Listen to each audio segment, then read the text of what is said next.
ዌልካም ቱ ማይ ቻናል። ወደ ቻናሌ እንኳን በደህና መጣችሁ ለማለት እፈልጋለሁ። ቻናሉን የምታዩ ሁሉ ማለት ነው እና የምትከታተሉ ወደ ዛሬው ርዕሴ ከመግባቴ በፊት ቪዲዮውን ሰብስክራይብ እንድታደርጉ ይጠቅማል ብላችሁ ካሰባችሁ፣ ቫልዩ ሰጥቶኛል ብላችሁ ካሰባችሁ ደግሞ ለሌሎች ሸር ብታደርጉት አበረታታለሁ። ይህን ካልኩ በኋላ ባለፈው በመግቢያ ቪዲዮ ላይ እንደተናገርኩትኝ እንግሊዝኛ በአማርኛ ያው ይዞ ለመምጣት ሀሳብ አለኝ። በዚህ ቋንቋ ያው ቀላል የማይባል ዓመታት ከመስራት አንጻር ለሰዎች የሚጠቅም ነገር አለ ብዬ አስባለሁ። ይህን ካልኩኝ የመጀመሪያው ርዕስ የሚሆነው ይህን ቪዲዮ የምመክረው ለእንግሊዝኛ ለሚጽፉ ለሚያነቡ ሆኖ ግን ለአዋቂዎች ቢሆን ይመከራል። ምክንያቱም መጽሐፍ ማንበብ ችለው ነገር ግን ስታክ ላደረጉ እንግሊዝኛቸው ማሳደግ ላልቻሉ ሰዎች ቢሆን ይመከራል። ሶ ዘፈርስት ቶፒክ ዛሬ ይዤ የመጣው ቶፒክ ምንድን ነው?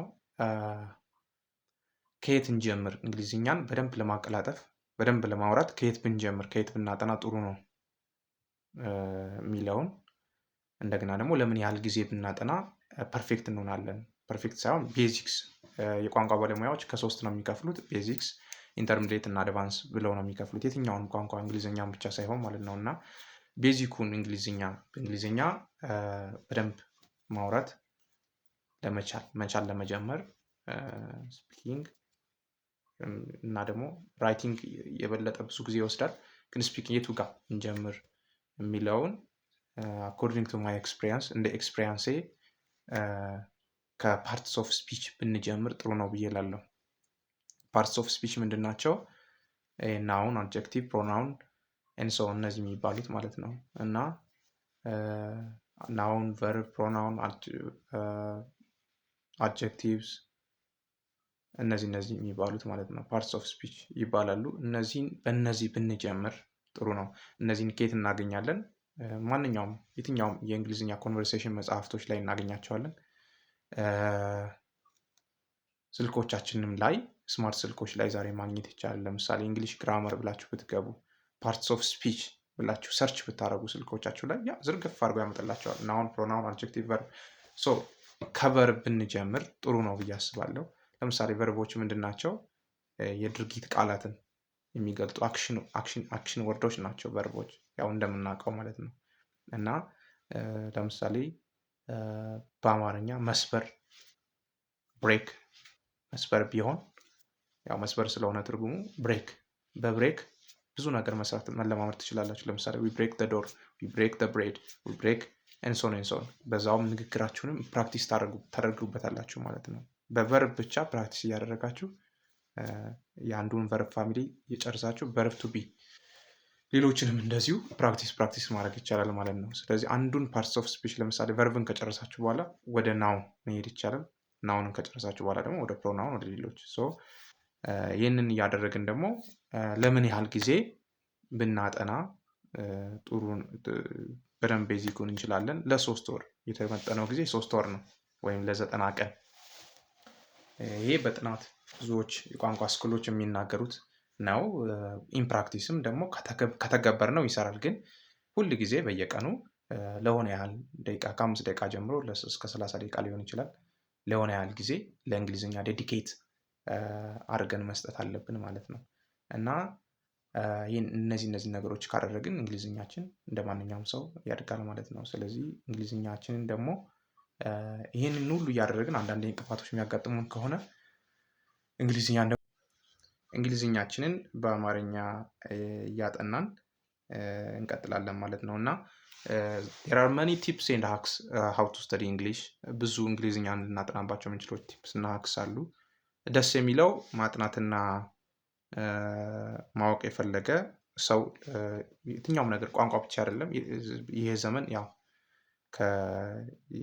የዲጂታል ኤጅ ወይም ደግሞ የኢንፎርሜሽን ኤጅ የመረጃ ዘመን እንደመሆኑ መጠን አቅቶት የሚቀር ሰው ይኖራል ብዬ አላስብም። ግን you have to have open mindset for everything including language study። ላንጉጅንም ለማጥናት ጭምር ኦፕን ማይንድሴት ሊኖረን ይገባል ማለት ነው። እና እኔ ከእንግሊዝኛ ውጭ አንዳንድ ቋንቋዎችን አጠናለሁኝ። ቋንቋ ስናጠና አስቸጋሪው ነገር ሌላው ምንድን ነው? ማይንድ ሴት። ስለዚህ አንዳንዴ እንደዚህ እያጠናንም ደግሞ ካስቸገረን እንግሊዝኛውን በአማርኛ እየፈታን እናነባለን። እያነበብን እያጠናን ለእንግሊዝኛ የሰጠነው ጊዜ ፔባክ ያደርገናል ማለት ነው። እና ብዙ ጊዜ እኔ የማስተውለው ምንድን ነው?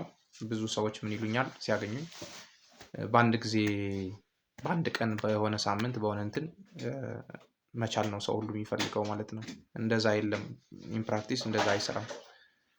ትጋት ይፈልጋል። በየጊዜው ለምንፈልገው ነገር የምንፈልገውን ያህል ጊዜ ኢንቨስት አድርገን ጊዜያችን ኢንቨስት አድርገን ነው። አንዴ ቋንቋ በባህሪው ትጋት ይፈልጋል። ስለዚህ ጊዜያችሁን እርግጠኛ ነኝ ኢንቨስት ባደረጋችሁ ቁጥር የበለጠ ኢምፕሩቭ እያደረጋችሁ እያሻሻላችሁ ትሄዳላችሁ። ፌለሪቲ ፌል ማድረግ ሊያጋጥም ይችላል። ዳዝም ማተር። የሚሰራ ሰው ነው የሚሳሳተው። መሳሳት ይችላል አይደለም ማትኮር ያለብን ግን ሲስተሙን ነው። እና የቋንቋ ባለሙያዎች ምንድን ነው የሚያደርጉት? ሲስተም የሚያጠኑበትን ሲስተም ወይም ሀቢት ዘርግተዋል ማለት ነው። ስለዚህ ሁልጊዜ የሚያጠኑ ከሆነ ሁልጊዜ የምናጠናውን ነገር መሆናችን አይቀርም ማለት ነው። ስለዚህ ይቻላል። እንግሊዝኛን አቀለጣጥፎ መናገር ይቻላል። ሌላም ቋንቋ አቀለጣጥፎ መናገር ይቻላል። እና ሌላም ብዙ ቲፕስ ኤንድ አድቫይሶች አሉ። ሌላው እንግሊዝኛ በደንብ ለመቻል የሚጠቅመው ምንድን ነው? እንደዚህ አይነት ለምሳሌ እኔ እንደጀመርኩት አይነት ቻናሎችን ማየት። እንደዚህ አይነት ቻናሎች ለምሳሌ እኔ አሁን አተኩርበታለሁ ብዬ ያሰብኩትኝ እንደ ኮቺንግ ነው። ሀው ቱ ቢ ፍሉዌንት እየሆንን የምንሄድበትን መንገድ የምናሻሽልበትን መንገድ አጠናን፣ እነዚህ መንገዶችን ላይ ያተኩራል ይሄ ቻናል። ለምሳሌ ምንድን ነው እዚህ ላይ ለማተኮር የፈለግኩበት ምክንያት ኢንዲቴይል የሚያስተምሩ ብዙ ሰዎች አሉ። ለምሳሌ በፈለጋችሁት ርዕስ ሰርች ብታደርጉ ዩቲዩብ ቻናል ላይ ማግኘት ትችላላችሁ። ጀስት ማንኛውም ቡክ ስቶር ሱቅም ላይ ማግኘት ትችላላችሁ፣ መግዛት ትችላላችሁ።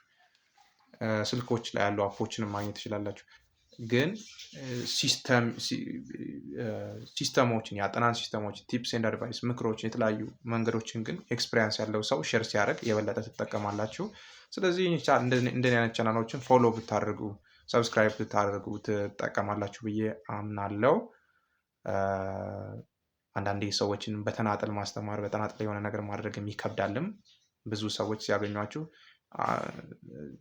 ጀስት እነሱ ጋር ጊዜ አጥፍታችሁ እንድታሳያቸው የሆነ ነገር ይፈልጋሉ። የቻልነውን ያህል ለሰዎች ማሳየቱ ጥሩ ነው። ግን በእንደዚህ አይነት ቻናል ደግሞ ብዙ ሰው መድረስ ስለሚቻል ፎሎ ብታደርጉ፣ ሰብስክራይብ፣ ሼር ብታደርጉ አበረታታለሁ። ከፓርትስ ኦፍ ስፒች ዛሬ ቱ ሪካፕ ለማጠቃለል ያህል ከፓርትስ ኦፍ ስፒች ብትጀምሩ ጥሩ ነው ብዬ አስባለሁ። ከበር ብትጀምሩ ነው ያበረታታለሁ። ናውን፣ ፕሮናውን፣ አድጀክቲቭ፣ አድቨርብ፣ ፕሪፖዚሽን፣ ኮንጃንክሽን፣ ኢንተርጀክሽን ያሉ እነዚህም 8 ፓርትስ ኦፍ ስፒች 8 ነው የሚታወቀው የእንግሊዝኛ ፓርትስ ኦፍ ስፒች። እነዚህ ፓርትስ ኦፍ ስፒቾች አንድ በአንድ አጥንታችሁ ከዛ በኋላ እንግሊዝኛችሁ እርግጠኛ ነኝ በሆነ መጠን ያህል በጣም ይሻሻላል። ቀጣዩን ፓርት ደግሞ በሚቀጥሉት ቪዲዮዎች እንደዚህ አይነት ቲፖችን ይዤ እቀርባለሁ። ለዛሬው እስኪ ከዚህ ጀምሩና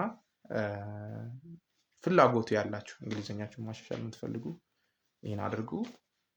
ሌሎችንም እንደዚሁ ይጠቅማሉ ብዬ የማስባቸውን ቲፖችን አመጣለሁ፣ እናገራለሁኝ በዚህ ቻናል። እስከዛው መልካም ቆይታ፣ መልካም ጊዜ